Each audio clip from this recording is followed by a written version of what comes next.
Hello and welcome. My name is Alonda Carter and I am the recovering Hunbot. And this is season 1, episode 8 of Hey Hun, You Woke Up. This podcast is brought to you on 10 different platforms, including iTunes, Stitcher, and Spotify. The video version is on YouTube. If you would like to support me as an anti-MLM content creator because you enjoy anti-MLM content, the very best way you can do that is through my Patreon. There'll be a link to that in the description. I've made it really simple. There's 3 tiers ranging from $1 to $10 a month, and literally any amount helps. I wanted to give a special shout out to my latest patrons. Thank you so very much, Whitney Sheehan, for coming in at the White Oak level. And thank you, Nicole Delaney, for coming in at the Braze Bayou level. I cannot tell you how much your support means to me. Thank you so much. I am honored and humbled that you choose to support me.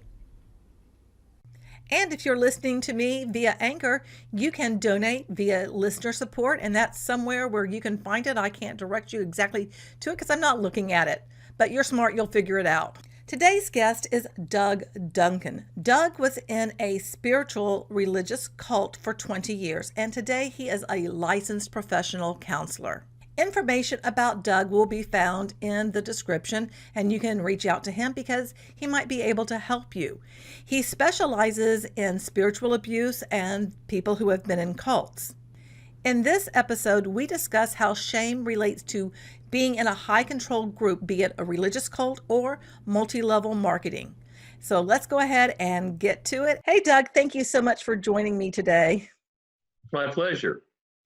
I'm so glad you're here, and I thought it'd be really interesting for my audience to hear about what your experience was being involved in a cult. And if you could talk about that, and then we'll dovetail that into what you do now professionally and how you help others.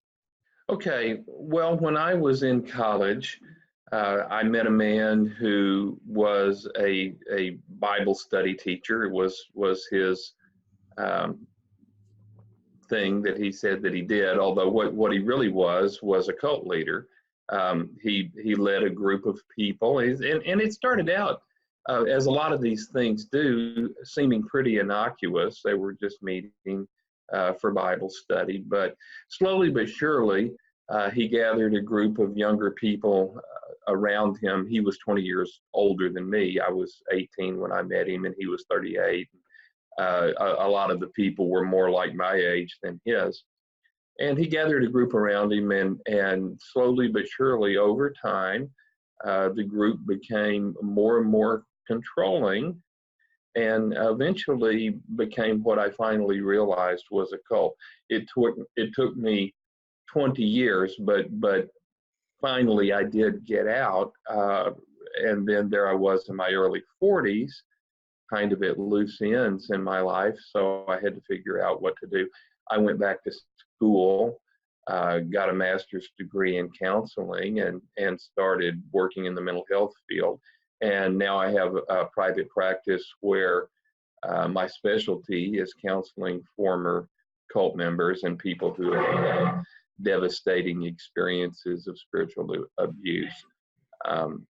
That's kind of it in a nutshell. There's of course a lot of drama that happened around leaving the group. I had been dating a woman who I wanted to marry, and of course it's a very controlling group. They weren't letting us get married, so we eloped, and that finally led to us leaving. But there was a lot of drama leading up to that. And my wife actually ended up writing a book about it all, called "I Can't Hear God Anymore: Life in a Dallas Cult." So that's kind of been a part of our thing that we do too. So that's it in a nutshell. I don't know. I can go into more depth, but I think that's kind of the précis right there. Well, I'm kind of curious about, because you said it took you 20 years to realize, oh my goodness, this is a cult. And so obviously you had to have been indoctrinated over time with all of this. Right. So I'm just kind of curious about when you started kind of waking up and realizing this isn't exactly what I thought it was, and this is actually destructive, and I really should get myself out. What happened there? A lot of that, I think, was around them not letting us get married, because we were both in our 40s, and then of course you get feedback from other people, families, friends around, that say, that's kind of weird. Why can't y'all get married? And it wasn't, of course, from the cult's point of view, they were very smooth about that. Oh yeah, you can get married if you want to. We just won't participate in it. Different ways, to control you like that. And of course, you're kind of, as you say, indoctrinated, and you feel like, in order for the marriage to be real and spiritual and meaningful and important, then, it's got to have the cult's blessing. So I think that was the big rift, that I wanted to do a major thing in my life, and I wasn't being supported, and in fact was in some ways being prevented from doing that. And that, I think, that was the key. My wife goes into more depth. Some other things that happened. I had a daughter from a previous marriage, and she was needing some help, and I was not in a position to be able to help her because of all the things, my obligations and commitments to the cult. I call it a cult, but to the group. So I think that was some of it too, was not being able to be there for my daughter in the way that I needed to. She was a young adult by that point, and was having some struggles, and I needed to be able to help her as well. Well, let's talk a little bit about some of the controlling aspects that was going on, because I think that will probably dovetail a lot into what happens in multi-level marketing. So I'd like to hear a little bit about that, if you can share it. Sure. Well, one of the things that you have to understand about people is that we are social creatures, and so so it is very, very natural for us to try to live up to and meet social expectations of other people. We don't want to disappoint others. We want to, and in fact, that's one of the ways that we learn how to be a part of society. We look at others, we see what they're doing, people around us that we respect, and they're saying, let's do this thing, and let's do it this way, and their lives seem to be working well for them, and so you say, oh yeah, this must be the right way to do things. So that's a big one. So if you're around people who are doing things in a particular way, you tend to fall in line. That is natural human behavior, and especially when people have some authority. If they're like in a religious context, obviously, if there's some kind of a clergy person or some kind of spiritual authority, that carries a lot of weight. In the business world, same thing. If somebody is upline, if they are more successful, if they're your boss, if they're the founder of a company, whatever it is, that gives them a lot of authority, and we very, very naturally want to obey authority. That's human nature. I mean, we start out, we're socialized, from the time you're a toddler, learning to obey your authority figures, and so, as adults, sometimes the authority gets more subtle, but that doesn't necessarily make it less controlling. Yeah, absolutely. And as hearing you talk about this, and definitely within multi-level marketing, whether it is your quote direct upline, or it's someone who is being successful in the company, or like in Beachbody's case, you have the super trainers on stage, all these different people that you're looking up to, and that you are wanting to please, and you are wanting to, Exactly. succeed. And so you will keep doing, and I'm just going to say, I call it janky behavior. So it's like all these things that it's like, okay, it's not really getting me where I want to be, but they're telling me this is what I need to do. So I'm going to keep on doing it because that's all I know to do. Right. And if you're not succeeding, it must be your fault. Oh, right? Absolutely. Absolutely. Right. The blame always comes back to it's your fault. And you're not working hard enough. Oh my gosh, no, you're not working hard enough. Meanwhile, you could be working 10, 12 hours a day on this. And what's so funny is they always talk about having this freedom. But you become a slave to technology. Exactly. You're a slave to your phone. You're a slave to your laptop because you've always got to be available. There's people taking pictures of themselves, like, as they're like going into delivery, having a baby. It's like, isn't that a time you should not be worrying about doing selfies? Exactly. Exactly. Can let that go. But people just keep on wanting to show, like, look how much freedom I have. And it's like, that doesn't seem very freeing to do that. But, No. um, but the whole idea of having freedom, they keep saying it and saying it and saying it. And you really think, okay, this is the path to it. But you never actually achieve it because you're always, chasing after to get someone to join you. Somebody leaves. And myself, I didn't have that experience because I couldn't build anything. But overall, if somebody does have a quote team, they're having to always keep it up to be able to maintain the rank that they have and the extra, money that they get that cycles in through however it does within the compensation plan. But it's Right. all very much to keep, whoever is up above you, keep them happy and to do the things that you'll be seen as worthy in their eyes. Because there's a lot of things that are withheld, that you can only get certain things if you achieve X, Y, or Z. Then Right. it opens up the next door. I don't know if that worked like that for you or not. Well, all cults have something called a sacred science. And so, the seminal work in the field was a book called The Psychology of Totalism by a guy named Robert Lifton. You may be familiar with it, but he talks about the different characteristics of a thought reform environment. And he got interested in this subject by studying American prisoners of war who had been captured in the Korean War and had been flipped over to the other side by a process that was called in those days brainwashing. Nobody really says brainwashing anymore. We talk about thought reform. But one of the things of one of the characteristics of a thought reform environment is the sacred science. They have a way to do something, to live, to be, to whatever it is, to obtain nirvana or enlightenment or salvation, or in the case of MLMs, the sacred science would be, follow our formula, follow our plan, and you will attain, prosperity and financial freedom, whatever the goal is, of the ultimate thing. But there's a sacred science there. They have figured it out. They have the way to do it, and what you have to do is follow their plan.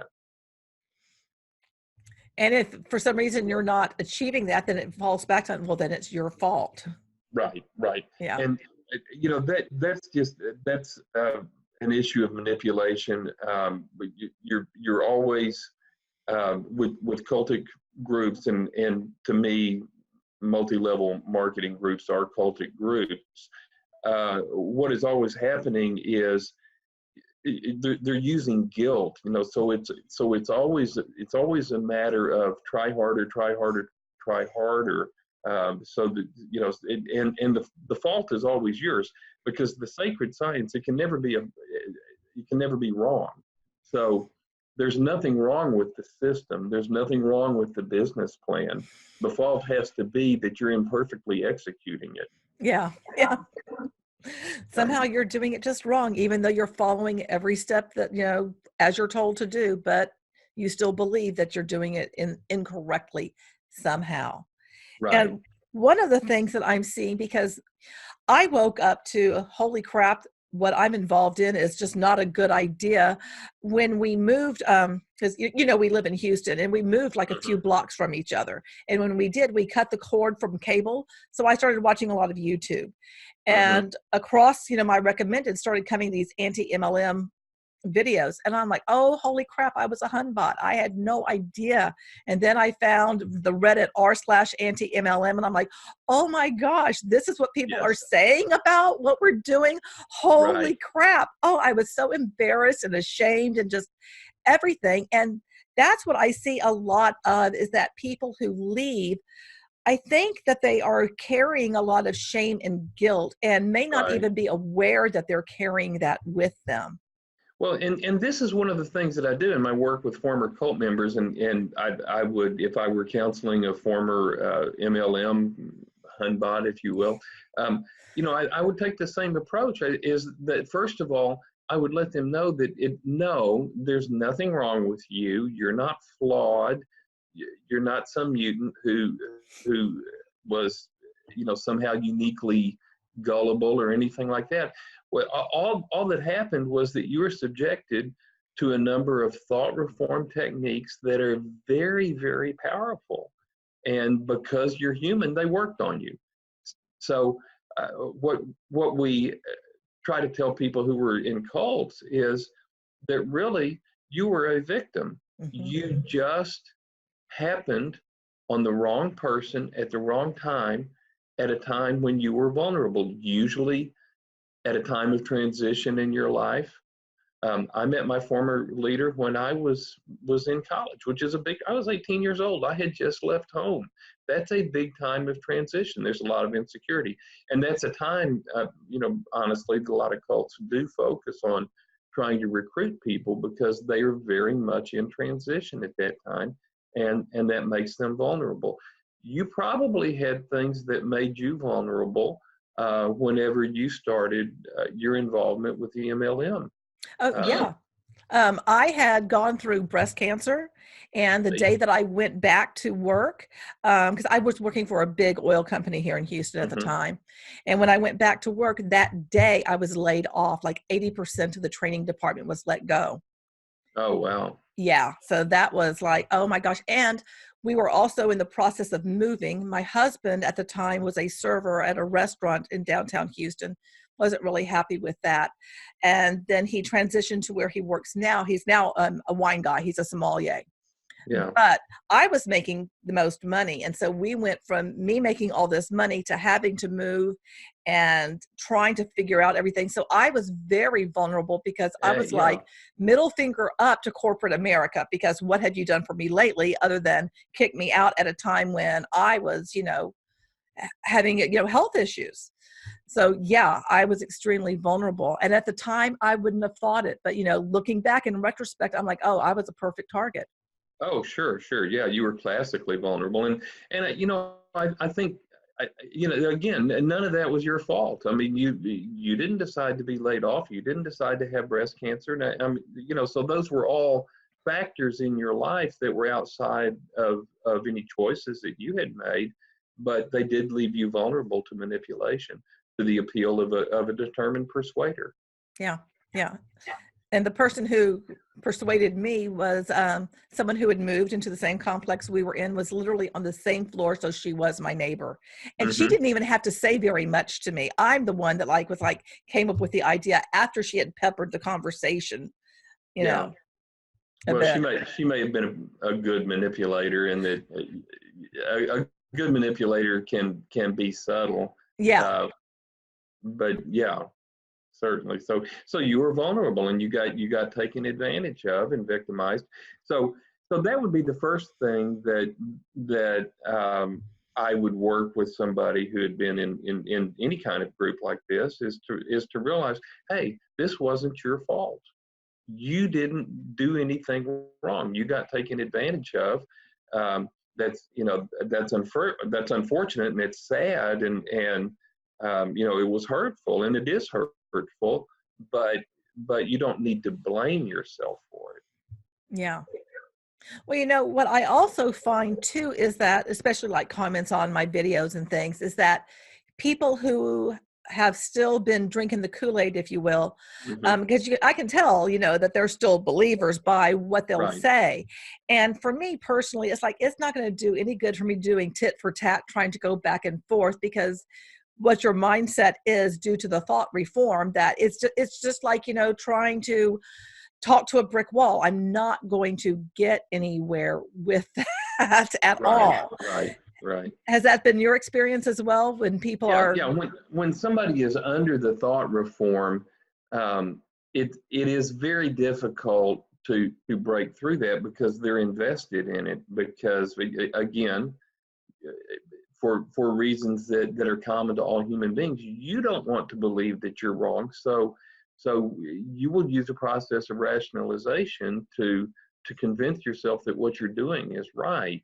So there are people, and this is not something that I do. There are people, and I know some of them, who specialize in trying to help people get out of a thought reform environment, who do exit counseling.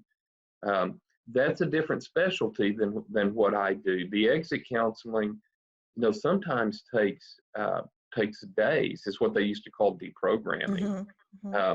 And there are people who specialize in that. Usually it's very, very expensive, because you have to have somebody maybe fly in from another location, and they spend several days preparing the family and set up an intervention. This is with a cult. Now with a multi-level marketing, maybe you wouldn't have to do as extensive a thing, but it still is not something that you easily break somebody out of just by arguing with them. And a lot of times you'll just push them further in. That's exactly what I've said, because there are some people out there that just, they're telling their friends, you're in a pyramid scheme. Well, that's not going to do anything other than make them just run back and, dig their heels in more. And I always just kind of think about it of, like growing up, I will say I was a bit rebellious, and, I wasn't always the best at picking the best guys. And if my mom, thought somebody wasn't quite right for me, well, then I just wanted to go out with them all more. Sure, absolutely. And so it seems kind of like the same sort of thing, Exactly. And the main thing I think with people that get caught up in a situation, whether it's MLM or cults or whatever, the best thing you can do to them is just kind of remain friends with them, so that they know that they have somebody to turn to when the thing starts to fall apart for them, because inevitably it will. Absolutely. It might take some time. And like in your case, it was 20 years, but Right. it will take some time. And, I think I watch a lot of, I watch Chris Shelton, who's a former Scientologist, Sure. and, different people like that, John Attack. And because I'm interested, because it all crosses over into multi-level marketing. And it's really helped me myself see what I went through by hearing their stories, Right. And so it's like, I'm not alone, and it goes back to the whole thought reform is a thing. And I believe, like within our judicial system, there's people saying that there is and there isn't. It seems to be like a lot of fighting about whether or not it's a real thing. And having been through it, I'm like, it's a real thing. It is a real thing. And actually in the UK, they've got a law now against coercive control. We don't really have anything quite like that in the United States. And the problem is it's very, very difficult to prove, number one. And number two, there's kind of a continuum. I mean, so it would be pretty hard. It would be pretty hard to convict somebody most of the time, I think. And that's probably one of the reasons why it's not illegal right now, is how do you write the law, and how do you do it in such a way that it catches the people that you want to catch, but doesn't catch people who are not necessarily doing that. So it is a difficult topic. It absolutely is. Yeah. Well, for yourself, I'm kind of interested in the thought reform techniques that were used on you, because talk about that, because we'll probably see some of the multi-level marketing within some of that.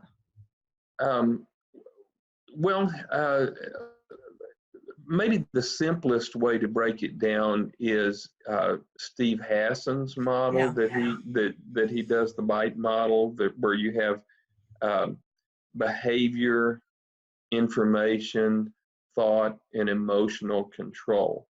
And so it's easy, it's easy to remember because you got a mnemonic with the BITE. So they work on controlling your behavior. That's pretty easy by controlling your time and giving you lots and lots of things to do and keeping you busy. And all cults do this, by the way. Being busy is a big part of it, because the busier you are, the less time you have to stop and think, hey, what am I really doing here? What am I getting out of this? Is this really making me happy? is what I'm involved in actually contributing to my flourishing, or is it all just a pie in the sky thing, that is supposed to come someday, but meanwhile, here I am, I've spent all my money buying all this product and, can barely, I've got a room full of it or whatever. And so you've got the behavior, then you've got the information control. They keep you focused on consuming information that reinforces their own message. And, I've actually, in jobs, I've worked in sales before, and not in multi-level marketing necessarily, but even in regular sales, there's a lot of emphasis on keeping you pumped up to keep selling the product, and some of that of course is probably doesn't cross the line. I mean, you have to keep an employee force motivated, and selling is difficult work. Even if you have a good product, and even if you're not doing it as a multi-level thing, it's still difficult. So you have to keep people motivated. But when it goes to the point where you're keeping somebody motivated to continue to do something that is not in their own best interest, then and that actually, I think, is the bottom line. It's like, you can work for a company, and I work for a corporation as well right now. You can work for a company, and you have informed consent, and you may be working hard, but you understand what you're doing, and you understand why you're doing it, and you understand what the benefits are and what the pay structure is, and so in some sense it's contributing to your flourishing as a human being. But if it's not contributing, then it's a free country, and you have the right to leave. But what happens in cultic groups, and what happened in my group, is over more and more time, you feel like you have less and less freedom to leave, because you get more and more invested in what it is that you're doing. You don't have more financial freedom, you have less. All of a sudden, you've got all this money invested in all this product that you still have to move. I don't know how your particular MLM worked, but in a lot of cases, that's what happens. And so you actually kind of get trapped in the thing. As far as thought reform, it's the same thing. You're over and over and over again reinforcing yourself on the sacred science, on this is the way, this is the thing, and they're good at it. They're actually pretty sophisticated, and some of it, it's a proven fact in psychology that you naturally believe what you hear. Mm-hmm. So if you hear something, the natural way that you're going to respond to it, if you're a human being, is to believe it. You're naturally going to believe it, and to negate it and to say, no, wait a minute, that might not be true, to have a little bit of skepticism, even healthy skepticism, takes a little bit of extra effort. It takes another step. You have to actually step back and put some energy into examining it. But the default mode for us is to believe what we hear. So if you are immersed in an environment where you're hearing over and over again that this product is great, these people are great, what we're doing is important, we have the message that will save the world, or we have the product that people need, whatever it is, capital IT, whatever it is, you're hearing that reinforcement over and over and over again, and it's very, very difficult not to believe it. That's one of the things that Robert Lifton noticed when he was looking at the prisoners in North Korea. They just, one of the things that the communist captors did was they just told them this stuff over and over and over again. If you hear it 10,000 times, you're going to believe it.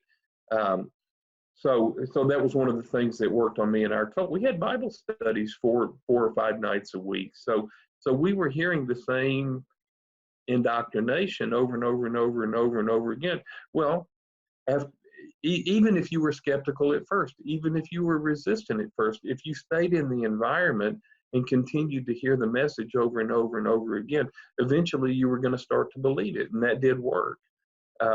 And then the emotional control, that's all over the place with these groups, and also with MLM is, oh, this is your true family. We love you. The people outside, they don't get it, but we get it in here. So you have that sense of community, that sense of belonging, that sense of purpose. Hugely important things for human beings. We all need that. We need other people to affirm us. No man is an island, as they say. So, we're social creatures. We want to be around other people who want to be around us. It's really interesting to me when you're talking about, like, basically the longer that you're into it, because what starts coming to my mind are the people who are, at the top of the MLM, if you Right. will, the ones that seem to be making it, that everybody wants to be like or whatever. Because, I mean, they come across on social media, whether it's their Right. posts or, they do a video, whatever, they can come across kind of harsh towards their downline or, people that are watching them, and being almost kind of cruel and kind of like they're so much better. But I would think that since they've been in it, some of them 5, 10 years, Mm-hmm. that, that whole thing, that they have to keep on believing what they're saying. Can you speak Right. to about that, about if you're in something for that amount of time? And for your case, I mean, you were in it for 20 years before all of a Sure. sudden it's like, wow, the light goes off, like this isn't a good thing. How might that work in a multi-level marketing situation? Oh, it's the most basic principle in psychology, or one of the very most basic ones, which is called cognitive dissonance. So you cannot live with a cognitive dissonance. That's why you have to rationalize. If you can't be involved in doing something while simultaneously thinking that this is bad. You will work it around in your brain to say, well, this is actually good ultimately because this and this and this. I forget who, but somebody said, man is not a rational animal, or man is not a reasonable animal. He is a rationalizing animal. So we rationalize. And so if you have been in it for 5, 10 years, you've taken advantage of a lot of the people who are downline, because really and truly, if you've made a lot of money and being at the top of a pyramid, then what you have done really is pretty sociopathic. You have taken advantage of a lot of people below you, um, and somehow or another you've got to rationalize it. Otherwise, you would look at yourself and say, "Oh my goodness, I'm a monster." Well, you can't do that. You can't do that. You cannot think that if you are a normal human being, unless you're a psychopath of some kind, you would not be able to do that. And I'm sure most of these people are probably not psychopaths. They're probably normal people that, they got into something, and then the logic of the system that they get caught up in, uh, forces them to behave in the ways that they do. Um, the only way to reclaim your humanity is to get out of the dehumanizing system. But the truth is, you are taking advantage of people. You're taking advantage of all of your downlines. So what would it take for someone like that to be able to, I guess, wake up and realize that what they're doing is destructive to other people? That's a good question. I would think that it would have to run into one of your other values. So, and this is motivational interviewing. People do have values. So I I could maybe imagine a scenario where somebody was doing this kind of behavior over and over again, and the way that they rationalize it to themselves is by dehumanizing the people below them. But maybe somehow, some way, somebody who was human below them came to their attention. Maybe they're child or somebody else that they care about gets caught up into a multi-level marketing scheme, and then they would look at it and say, oh my goodness, is this what this really is? That's just something that occurs to me, that so their value of their love for maybe their child would conflict with their value of making themselves rich, and then they would look at it and say, gosh, is this what I'm doing? Is it, that would be the kind of conflict that might break somebody out of it. I don't suppose it happens very often. I would think not after somebody has, gotten to the top, so to speak, and especially if they go from one to another. And oftentimes people who are, quote, at the top will have other businesses as well, be it like, I'm just making something up right now, say that they have like a perfume line now, or they have, Yeah, some sort of, I don't know, specialized flower arrangement, what I mean, they have like yeah, other little things that they start doing. And, in my mind, I'm thinking, well, you're having to do something else because obviously this multi-level marketing thing isn't able to sustain and carry and be indefinite. I mean, sure, maybe you might be bringing in some money, but it's never as the amount of money that people try to make you think that it is. It's never that, but you have to right, make money somehow. So now they're doing something else to, prop them up and make it that lifestyle that other people can see, that they're then saying you can have this lifestyle through multi-level marketing. right. The truth is, only a very, very small percentage of people, the statistic I recently read was like 1/4% really get rich off of the multi, even though that's what they're selling to everybody, that you're going to get rich doing this. But as it turns out, maybe 1 in 400 people actually does. So I think there are probably a very, very tiny group of people who do somehow or another, manage to make it work for them. But overwhelmingly, it's on the backs of all the other people who are taken advantage of. Absolutely. Now, let me ask you this about people who exit, from multi-level marketing, from any kind of, destructive cult. Myself, once I realized what I was in, I Mhm. couldn't help but start speaking about it because I'm like, oh my gosh, I just have to say something. And that's not typically what most people do. Most people just kind of like slink on off and like, have their life and go on. And then some people join another multi-level marketing and then another one after Right, that. But people in general, they just don't want to talk about it publicly.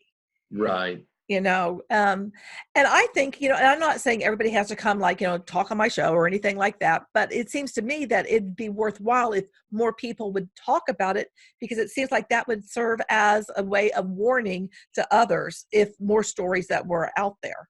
Right.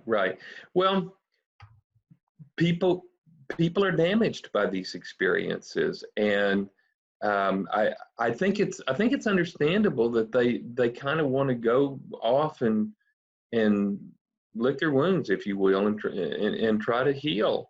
Not, my wife and I are just like you. We wrote a book, and we have a monthly support group for former cult members, and we speak at conferences. And so so we're in the same boat. We try to speak up about it and about these experiences, and talk about it, but not everybody does it. My wife wrote a book about it. So I get it. I get it. People are damaged. They're hurting, and a lot of times they're ashamed, because they feel like they were gullible and that they shouldn't have been used in that way.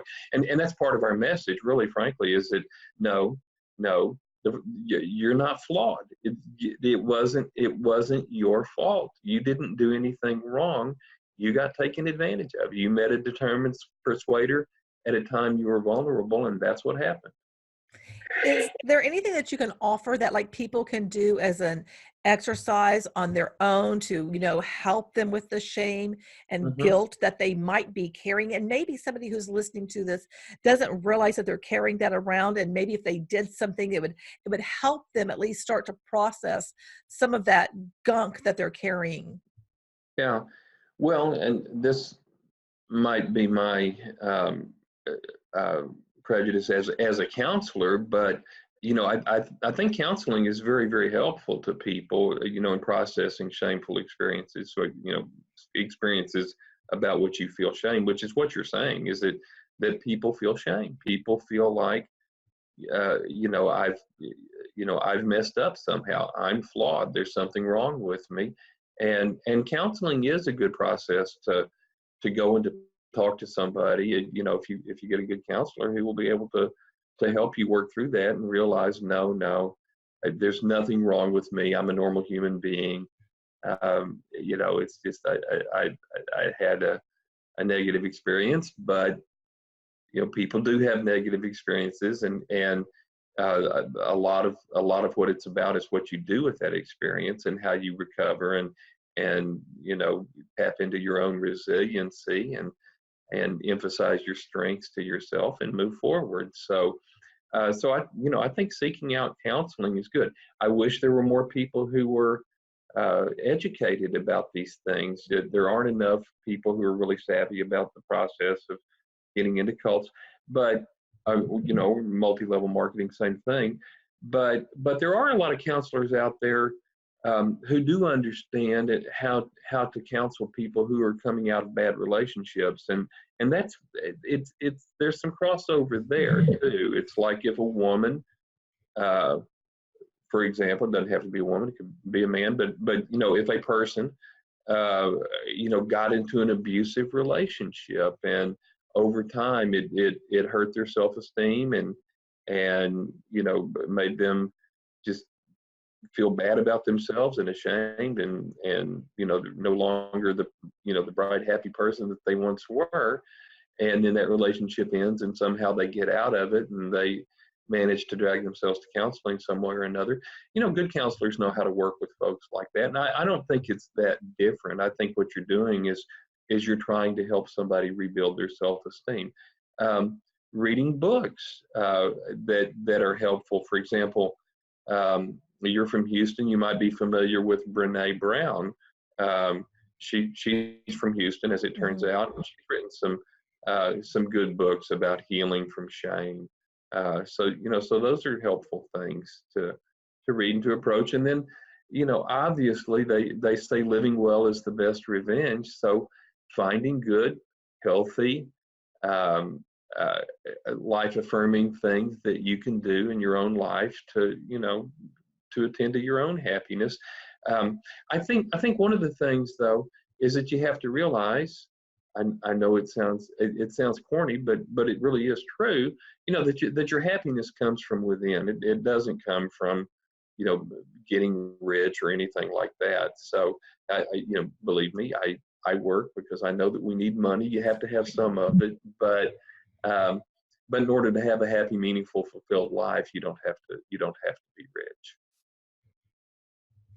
Yeah, I hear you on that. It's Yeah. interesting that when you're on the other side, it's like all of a sudden how it's like you actually can find happiness without that thing that you thought that you needed in your life. Now, let Right. me ask you this. If somebody is interested in finding a good counselor, how can you determine if somebody is a good counselor for a good fit for you that would be able to help you deal with the shame and guilt that you might have, and maybe you just need to go a couple of times. I don't think you need to Mm-hmm. go for a lifetime per se. Not necessarily, no. Most of the time, counseling is just a handful of sessions. Unless you're going for psychotherapy, which is its own thing. But most people can get what they need from a counselor in 10 sessions or less, honestly. Well, you want to find somebody with the license. Don't accept no substitutes. I would say, go get a real counselor, somebody who is a licensed professional counselor or a licensed clinical social worker or an actual licensed psychologist, who with the clinical practice credential. So there's a gatekeeper function then. So hopefully all of those people are licensed, and if anything were, heaven forbid, to go wrong in the in the counseling process with folks like that, they're accountable. There's somebody to whom they have to be accountable, which is the licensing board. So so you could complain on them, and they would have to be accountable there. So so I think the process of somebody having to have the licensure is big and important. But yeah, you can go interview one or two of them and see what theories they adhere to and how they practice. And ultimately, the efficacy of the counseling, and all the research indicates this, is mostly based on the quality of the relationship. So go and see if you connect with them or not. Because that has the most to do with whether or not it's going to be helpful and it's going to work for you. And let's just say that you don't feel like you connect with them. I mean, you don't have to feel like, well, I have to go back to this person. You No, can, like, quote, interview your therapist to decide like absolutely. who you want to see. Absolutely. And in fact, I would recommend that. And a lot of times I've had folks that have interviewed me, and we've mutually decided, no, this is not a good fit. I mean, and there's nothing, it doesn't have to be anything negative about anybody, but just I would actually refer you over to this other person, because I think that that's going to be a better fit for you and your issues and what you're looking to work on. So yeah, you can interview them. You can decide that this is not the right person for me, and you can go find another person. Yeah, great. Well, Yeah. thank you so much for your insight on everything. Okay, so you wanted to share with my audience the book that your wife wrote? Yeah. After we left the cult a couple of years afterwards, after we'd had time to process the experience, she did decide to write a book about our experience, which has been very well received. Here it is. I don't know if you can read that or not. It says, "I can't hear God anymore. Life in a Dallas cult." So it if I'm sure you can find it on Amazon, but if you want a new copy, contact us. Our website is dallascult.com, and you can email us at info@dallascult. So we'd be happy to sell you a copy of the book. It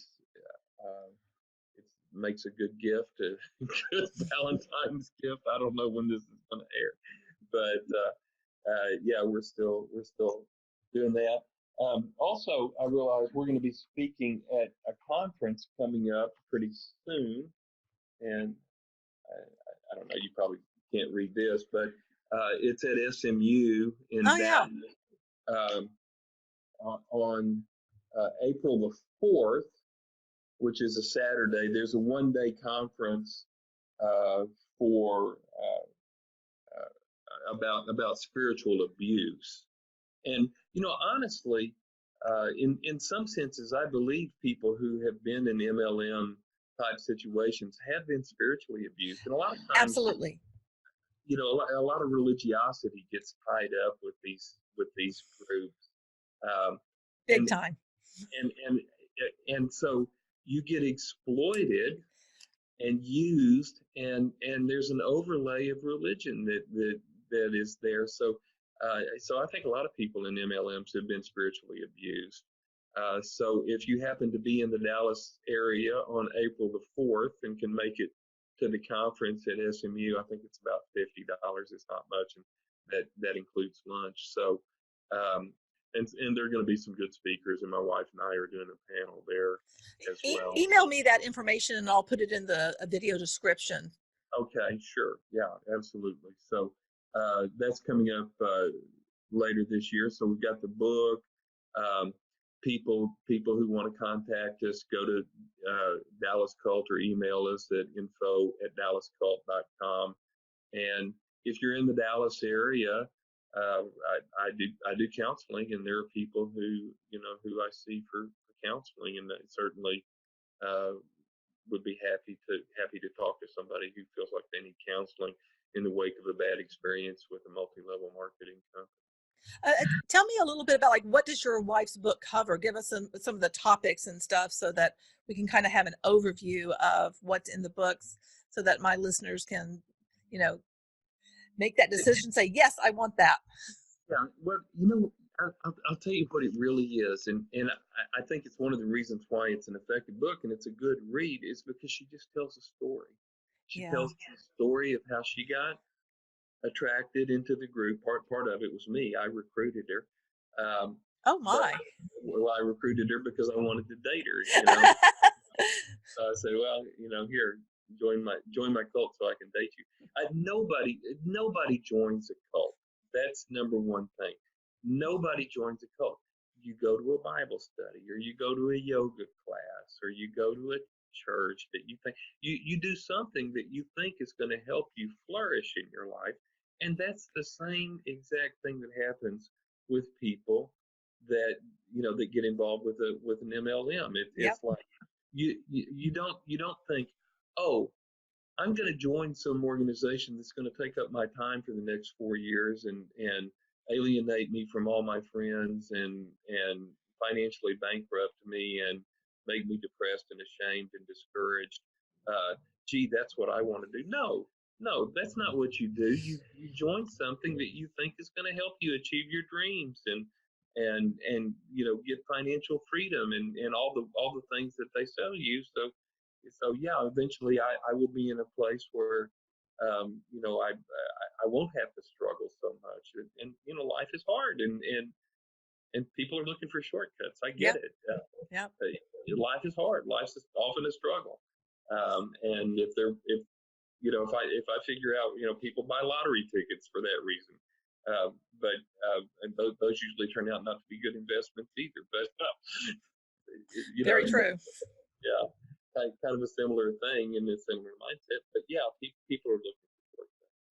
Yeah, definitely. And when you brought up the religious aspect, it just makes me think of the various conferences and, Mm-hmm. quarterly meetings or whatever, because I mean, they are big to dos. And, it does take on, like this religious fervor. And I would go so far as to say that overall, and I just use this is my umbrella, pretend this is an umbrella, but I just look at multi-level marketing overall becomes like your savior. It is almost like a religion in and of itself. It is right. It becomes your sensual consuming passion in life, and it really kind of takes over your life, and Yeah. it is very very much like a religion. Yeah, absolutely.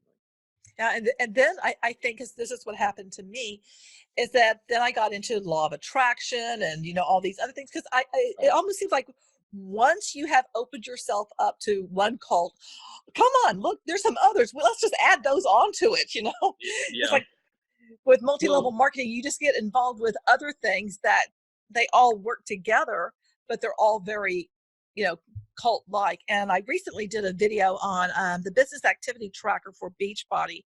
It fits the bite model because that's what I went through. It was like, this is how it fits all of everything yeah. in the bite model. Right. Right. Yeah. And honestly, oh, Oops, hang on. I came back. yeah, you disappeared on me. Um, and that would be something you were asking about what people can do, and you absolutely started doing it. Is I would read some of the books. I read Combating Cult Mind Control by Steve Hassan, and get a yellow highlighter out and highlight all the things that you think really fit and apply to your experience in multi-level marketing, and there is a freedom that comes in coming to understand what has happened and gaining Yeah. insight into it. And it's like, oh, that's how that worked. Yeah, I see what they did. Yeah, I have his book right here. Yeah, yeah, that's a good one. And I have this one as Yes, well. that's an excellent And book. then Lifton's is over there on the shelf. So yeah, Right. Yeah, yeah. So you have absolutely made that connection, and you get it. You understand. They're doing really the same thing. They're doing the same thing, it's that and playbook. yeah, it's the playbook. You know, it's interesting when you first go to like an ICSA conference, the International Cultic Studies Association, which Wendy and I are involved in. A lot of times they'll have groups for former members. They'll have a former member track, and they'll kind of have an orientation group where everybody sits around and they kind of give the background to what's happened, and people talk a little bit and tell a little bit of their story, and the facilitators will relate it to the cult process and how cults work, and and people will be listening, and it doesn't really even matter what kind of group it was. My group was a Christian group, a Bible-based group, but some people are in Eastern groups with a guru or a yoga style group, and it's like everybody will go, wow, did all of our leaders go to the same school? And it's like the school of the dark arts or Yeah. something. But no, the answer is it's not that. It's just that determined persuaders figure out over time what works and how you manipulate people. If you have a desire to dominate, control, and manipulate, then it really doesn't take all that long to figure out which buttons to push. The guilt button is a big one. The work harder, you're not doing enough, and people succumb to that. Yeah, And absolutely. yeah. So you've read Robert Cialdini, talking about the different ways that influencers work on us, and so like I said, what you could be peddling is, in the case of Eastern groups, is enlightenment or nirvana or whatever. In the case of Christian groups, it's salvation. In the case of multi-level marketing groups, it's prosperity and financial freedom. But whatever it is at the end of the rainbow, the techniques to get you in their control are all pretty much the same. Yeah, absolutely, 10,000%. And Yeah. that's what just, it fascinates and horrifies me seeing this. Now, something you may or may not know of, and this is what I found when I started, doing my research, because, that's something that I've always done all my life is I research things, except for when it came to multi-level marketing. Funny how that happens. But there's actually a company called the Sheffield Group, and I did a video on them. And it's a company that will teach you how to create your own multi-level marketing. So they do have Wow. a playbook that they basically give out. Yeah. They literally have a school of the dark arts. Yep, Wow. they do. Isn't that Wow. bizarre? And Yeah. Beachbody is one of their clients. Wow. Yeah. Yeah. Yeah. So it's very interesting how it all works. But I just think it's so important for people to know it's not you. You've actually been, you've been manipulated, mentally manipulated, and you're okay, and you can get through this. And exactly, they took advantage of some things about you that are just things that are common to all of us as human beings. We all have vulnerabilities. We all have needs. We're human, and that makes us vulnerable, but it also makes us resilient. And so, so you kind of have to look on the upside as well. Is that human beings can recover as well. Something else I wanted to let you know, because I would love to be able to go to an ICSA conference one day. It's just this year, I think it's going to be in Canada, and I just don't know if that's, in the cards for me right now. Right. But I am working on, and one of my patrons is helping me with this. I've developed a survey. I think it's quite extensive, and I overlaid the bite model on part of it, as well as I took something that the AARP did in 2018 on multi-level marketing. I took aspects from that, and then also because of you, because you connected me with someone, and they sent me a paper, so I was able to extract stuff from that to create the overall survey. And hopefully one day maybe I can write a paper on it or present it somewhere or do something, but I'm hoping to get some data to be able to show that, something that we don't have right now, because usually it's going to the Direct Sellers Association, or if companies have their income disclosure statements available. Not everyone does, but I want to have something more that's been quantified. Right. Yeah. And in every field, that's super important, is to have actual real research and, quantify what's actually happening, so you can make meaningful assertions about it. But certainly, the human side of it is also important, and what is the experience of the people, who have been through these processes, how do they feel about it? And, I'm thinking a lot of them don't feel very good at all. No, they don't. There's so many people that have lost thousands upon thousands of dollars, and a lot of companies you don't even have products that you buy. Like with Beachbody, you don't stock up on anything, but that doesn't prevent people from keep on buying different things, whether it's getting their beach bars, because got to be a product of the product, so got to try it. I never succumb to that. I'm like, I got the one thing. I'm like, no, I can't get all this stuff on auto ship. That's nuts. So at least Yeah, I didn't do that. But there are people that will have multiple products. So having hundreds of dollars of products come to their home every month. right, right. And probably, have it automatically deducted from their checking account Yep. Auto until the ship. checking account runs out. Yeah, absolutely. Yep. Yeah. No, it's so sad. It's so sad. And yeah, people go broke. It's just awful. Yeah. Well, I thank you so much for your time. And I may want to ask you again to be on, like, and talk about another aspect. And there's Sure. several ideas that I have bouncing around in my head. Thank you so much. I hope you really enjoyed my conversation with Doug. I know I found it very enlightening. His contact information will be in the description, as well as his email and the URL for his website and his wife's book, which is I Can't Hear God Anymore, Life in the Dallas Cult. Thank you so much for your time. And remember, if we want there to be change in this world, it is up to us to do it, up to us to tell our stories. And remember, change starts now.